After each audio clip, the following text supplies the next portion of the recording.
जागतिक महिला दिनानिमित्त धुळ्यात स्तरीय सरस वस्तू व विक्री प्रदर्शनाचे उद्घाटन दिनांक 8 मार्च ते 10 मार्च या 3 दिवसीय ग्रामीण विकास व पंचायत राज विभाग उमेद महाराष्ट्र राज्य ग्रामीण जीवनोन्नती अभियान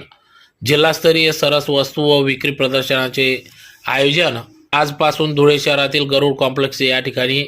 डाएट कॉलेज या ठिकाणी सदर हे प्रदर्शन भरवण्यात आले असून त्याचं उद्घाटन आज साक्री आमदार मंजुळाताई गावित यांच्या हस्ते करण्यात आले। तर यावेळी धुळे जिल्हा परिषद प्रशासक तथा मुख्य कार्यकारी अधिकारी विशाल नरवडे, उपमुख्य कार्यकारी अधिकारी चंद्रकांत पवार,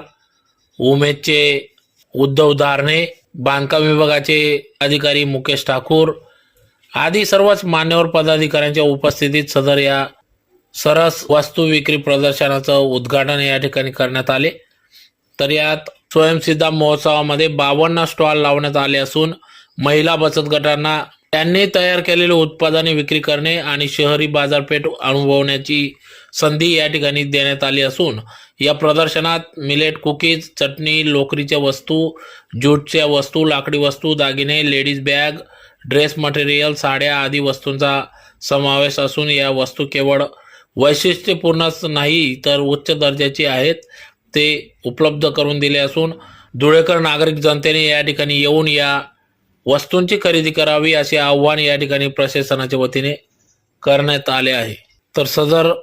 या प्रसंगी या ठिकाणी महिला बचत गट, महिला वर्ग मोठ्या संख्येने उपस्थित होत्या।